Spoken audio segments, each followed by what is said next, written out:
Alright, in this video we're going to talk about um, mainly titles and graphics, images. And that's going to apply mainly to the announcements portion, but also it'll apply to like the lobby time and really anywhere. These things could be used in editing. So we'll start with titles. So basically what you have here in our announcement sections is this, the video has been put down in the main timeline, and then what we do is we drop these titles, and you can see there's a whole bunch of different options up here, and you can drop them in just by clicking them and dragging them in like that. Okay. Obviously I've got them already here, so once you have them in there, then you can highlight them and you can click up in your edit window, and that's where you can edit the text.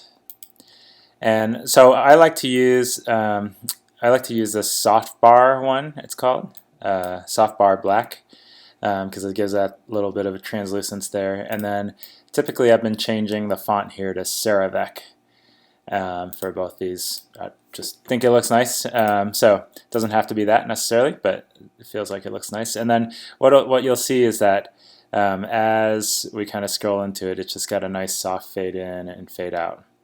And so we're just gonna, do our best with all of these titles to put things on there, like people's names as they're coming up and what they're talking about.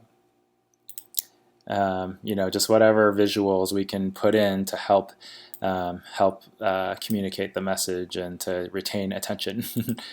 And as mentioned in other videos, so spacebar gets the cursor moving, but if you want to go faster, you can do L, and that'll get it going quicker, and K stops it, and you can even scrub in reverse. So that just helps sometimes to get through your audio so that you know where to start and end things appropriately. So that's title bars, and the nice thing on the title bars is like once you've got one down, and you can actually copy them from other projects. If you go back to another project, your previous one, you can highlight a title, copy it, exit out of that, come back into this one, and just paste it in here. But even certainly within the same project, you can just say Command C here, and Command V drops it back in there. So that's really that's very handy. And so that's titles, and then images is also pretty easy. So images have to go in through the media folder. So you can go ahead and just drop images straight from the Finder directly into the timeline, and it'll automatically add it into the media, or you can dump them into the My Media folder and then drag them down into the timeline, and they just lay right on top. As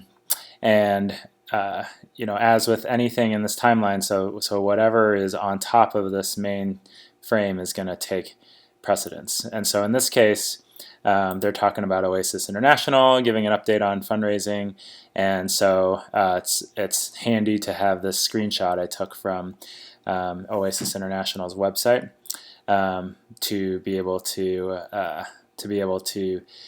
visualize, and also they have the number on there that they're actually talking about, the 38,000. Screenshots, by the way, if you want to take those, is Command-Shift-5, and that'll pull up QuickTime screen capture. That's probably the easiest way to do screenshots, and then you can save them down and go find them. So in this case with images, and so this is going to apply to all images. So first of all, you've got, and this is the same for video as well, you've got this little soft transition here, which is these two little circles on opposite ends. And these just let you basically softly scroll in. Instead of a hard cut, it transitions in, and then it actually does the exact same opposing thing on the out part. And then the other thing here is if you double click on the image itself, you've got various options. So normally we're going to be using cutaway for a full screen, but you can see there are some other options there, including split screen, and then this would be picture in picture. So if you were doing, let's say Tanya wasn't here, this wouldn't be a good move for this one, obviously, because there's no space. But let's say if it was just Doug, we could do a picture in picture and maybe have a portrait image there, and that could work out really nicely. Or you can do split screen. So there's just different options to play around with there. And then what we also have is the crop tool. And so with an image, you can choose to do fit, which means basically, as it says, there's fit the full width and height of the clip. So something that is sort of the wrong size for it might have to stretch that. Crop to fill, though, will be used a lot of times. So basically, you can see the image is bigger than what the screen is going to show. But this allows you to just change exactly what you're using to basically crop the image. But it's going to maintain that aspect ratio of what the screen is because we're trying to fill the screen. Okay. So then, fit would look a little different. All right, it's basically, in this case, it's giving you black bars on either side in order to fill the screen. But then Ken Burns is what we use a lot of times, and that's so that we can provide a little bit of motion. And so you can see there's two boxes here, and the outside one is the starting box. And so in this case, and you can move them, right? So in this case, I'm going to move it up. So I've got that Give STL logo in there, and then the second box is the end box. And again, I can adjust that, and I can also move where it goes. So basically what I've got now is this place where it starts out wide, and then it comes, it basically zooms in onto that graphic. And if I can get back to that. And so that provides just this nice effect where as they're talking, the image is coming in, and it's just providing a little bit of motion and zooming in on something that's of interest, and that's it. And so you can do that kind of thing. Sometimes you want to do that more, sometimes you want to do it less. You know, you can just kind of, it's at the producer's discretion, the editor's discretion, how you want to do that. And you can see I've done that here with this other Kirkcare one, and then again with this Waymakers one. And I mentioned that, you know, all these kinds of things are good for the back end as well, for, you know, what we usually have in lobby time. In the case of this particular lobby time, I actually put in images as like the main video, quote unquote. It's part of the main timeline here. And so what I did there, similar to the lyrics video, if you saw that, I was in Keynote. I created some slides, and then I exported them as images.